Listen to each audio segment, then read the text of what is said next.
यदि इस क्वेश्चन को नॉर्मल वे से किया जाए जैसा कि सब लोग करते हैं, इसके सोल्यूशन में बहुत ज्यादा कैलकुलेशन है, लेकिन मेरे करने का वे बहुत ही स्मार्ट होगा और मेरे ख्याल में एग्जामिनर ने बच्चों से यही स्मार्ट वे एक्सपेक्ट किया होगा, otherwise this can not be taken as a objective question. वैसे भी आपने मेरे बाकी क्वेश्चन के सोल्यूशन में देखा होगा, मेरे सोल्यूशन हमेशा बहुत ज्यादा छोटे और क्रिस्टल क्लियर होते हैं। इस क्वेश्चन में कहा गया है कि let matrix A is this and D is equal to determinant of A which is non-zero and determinant of A minus D into adjoint A is equal to 0, then you have to find the correct choice। यदि मैं इसको normal way से करता हूं कि पहले adjoint A निकालूं, उसको D से मल्टीप्लाई करूं, फिर दोनों मैट्रिक्स को सब्ट्रैक्ट करूं, फिर उसके डिटरमिनेंट को कैलकुलेट करूं, ये तो बहुत ही लेंथी होगा, क्योंकि क्वेश्चन के हिसाब से एक कोई भी मैट्रिक्स है, बस determinant should be non zero. तो मैं कोई ऐसी मैट्रिक्स लेता हूं जिसका डिटरमिनेंट नॉन जीरो हो और दूसरी कंडीशन ये भी दे रखी है कि मैट्रिक्स ए इस कंडीशन को सेटिस्फाई करती है। तो very simple matrix which I can take is say a matrix as lambda 0 0 lambda, where lambda is non zero, और लैम्डा नॉन जीरो हुआ तो इसके डिटरमिनेंट की वैल्यू नॉन जीरो हो जाएगी। एक तरह से मैंने m और q को लैम्डा ले लिया है, n और p को जीरो ले लिया है, और क्योंकि ये दे रखा है कि मैट्रिक्स ए इस कंडीशन को सेटिस्फाई करती है, तो इसलिए लैम्डा मैं ऐसा निकालूंगा ताकि ये कंडीशन भी सेटिस्फाइड रहे। पर एक बार लैम्डा निकल गया तो एक तरह से मेरे को m n p q सबकी वैल्यू मिल गई, और अब मैं देखूंगा कि इनमें से कौन सी कंडीशन सेटिस्फाइड है। जब मैं क्वेश्चन करूंगा तो आपको मेरी बात ज्यादा क्लियर हो जाएगी। तो ये तो क्लियर है कि डिटरमिनेंट ऑफ ए की वैल्यू लैम्डा स्क्वायर होगी, और इसका मतलब हो गया कि एक तरह से ये डी है, और ये तो आपको पता ही होगा कि एडजॉइंट ए की वैल्यू 2x2 मैट्रिक्स में कैसे निकलती है। सिंपली डायगोनल एलिमेंट्स को इंटरचेंज कर देते हैं और इन दोनों का साइन चेंज कर देते हैं, ये तो आपको पता ही होगा। इसमें डायगोनल एलिमेंट्स को इंटरचेंज कर दें, इन दोनों का साइन चेंज कर दें, तो मैट्रिक्स में कोई फर्क नहीं पड़ेगा, मतलब कि एडजॉइंट ए भी यही मैट्रिक्स है। मैं लैम्डा ऐसा निकालने जा रहा हूं कि ये कंडीशन सेटिस्फाइड रहे। ध्यान दो, ऐसे वाले वेज फुली एप्लीकेबल हैं, क्योंकि ऑब्जेक्टिव क्वेश्चन में मेरे को केवल 4 में से करेक्ट चॉइस चूज करनी होती है, इसलिए इस टाइप के वेज आपके सॉल्यूशन को बहुत छोटा और सिंपल कर देते हैं। तो to find the value of lambda मैं इसके डिटरमिनेंट को 0 रखता हूं, that is according to this I will write determinant of lambda 0 0 lambda minus lambda square into lambda 0 0 lambda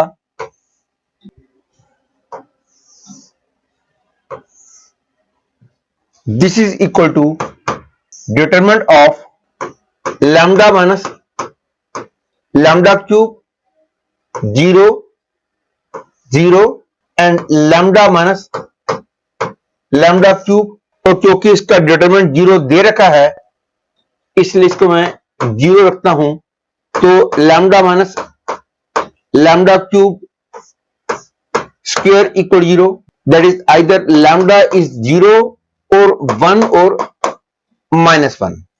लेकिन 0 को तो हम रिजेक्ट कर देंगे, क्योंकि शुरू में मैंने बोला था कि लैम्डा इज नॉन जीरो, तो लैम्डा की वैल्यू 1 या -1 होगी, तो determinant of a non zero भी होगा और ये कंडीशन भी सेटिस्फाइड रहेगी।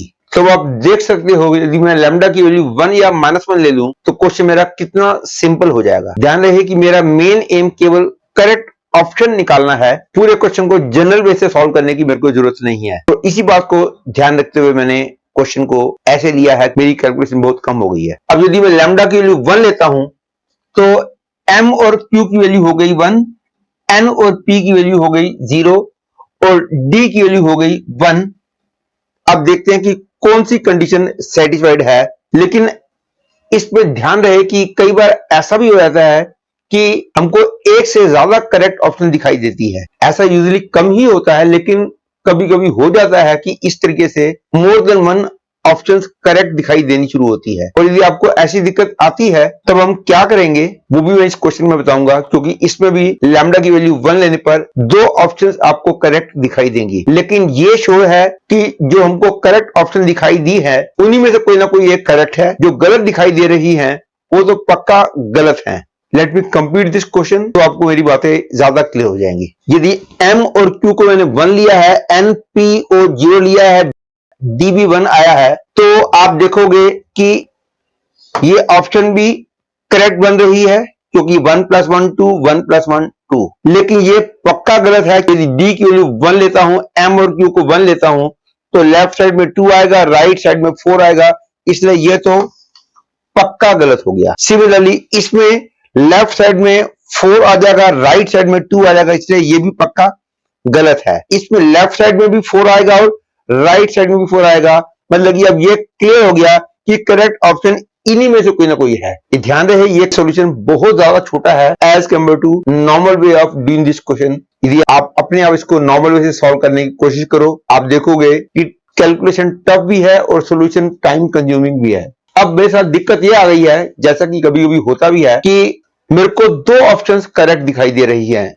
अब मेरे को देखना है कि इनमें से कौन सी ऑप्शन करेक्ट है, क्योंकि मैंने देखा है कि लैम्डा की वैल्यू 1 या -1 दोनों के लिए ये कंडीशन सेटिस्फाइड है। लैम्डा इक्वल 1 से ये डिसाइड हो गया कि ये दोनों तो पक्का गलत है, लेकिन इन दोनों में से कौन सा ठीक है ये डिसाइड नहीं हो पाया। एक बार मैं अब m और q को -1, n और p को 0 से भी ट्राई करके देख लेना चाहिए। इन दोनों में से जो कंडीशन ट्रू हो जाएगी वही करेक्ट हो जाएगी। लेकिन इस क्वेश्चन में बाय चांस लैम्डा की दूसरी वैल्यू हमारी हेल्प नहीं कर रही है, क्योंकि यदि मैं इन दोनों को -1, इन दोनों को 0 और d को 1 लेता हूं, इवन देन ये दोनों कंडीशंस सेटिस्फाइड रहती हैं। बस उसमें फर्क यही होगा कि यहां -2 का स्क्वायर आएगा, मतलब कि लैम्डा इक्वल -1 ने हमारी हेल्प नहीं की। यूजुअली ऐसा कम ही होता है, लेकिन यहां बाई चांस हो गया है, तो अब मेरे को कुछ और आगे सोचना पड़ेगा।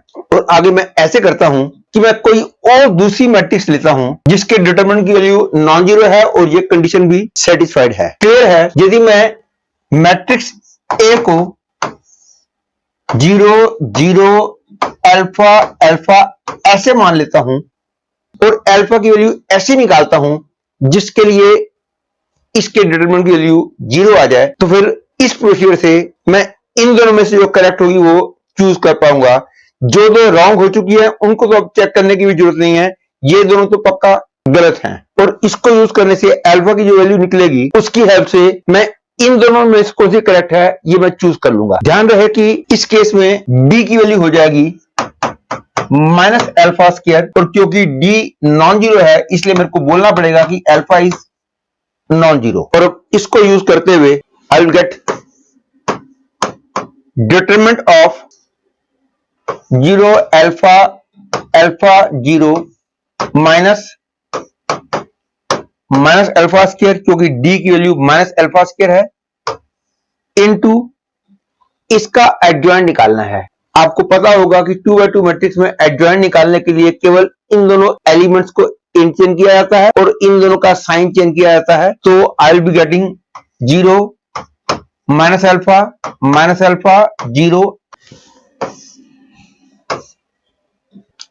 This is equal to determinant of matrix 0 alpha alpha cube alpha cube 0, and क्योंकि ये 0 दे रखा है I get 0 alpha cube whole square equal to 0, that is alpha cube equal to 0, that is alpha is 0 और alpha is +-1। मतलब कि यहां पे 1 1 हो जाए या -1 हो जाए तो जो मैट्रिक्स आएगी वो भी इस कंडीशन को सेटिस्फाई करेगी। दैट इज इस केस के हिसाब से m और q 0 हो गए। मैं यदि अल्फा को 1 लेता हूं तो n और p की वैल्यू 1 हो गई और क्लियरली d की वैल्यू -1 हो गई। अब d की वैल्यू -1, m और q इक्वल 0, देखते हैं कि इनमें से कौन सी ऑप्शन करेक्ट निकलती है। यदि मैं इसको देखता हूं, d की वैल्यू -1 लेता हूं, m और q को 0 लेता हूं, तो ये गलत आ गई। लेकिन इसमें d की वैल्यू -1 लूं, m और q को 0 ले लूं, तो ये करेक्ट आ गई। इसका मतलब ये करेक्ट हो गई। हो सकता है कि कुछ बच्चों को ये लेंथी लगे, लेकिन ये लेंथी बिल्कुल भी नहीं है यदि आप इसको नॉर्मल सॉल्यूशन की लेंथ से कंपेयर करोगे तो।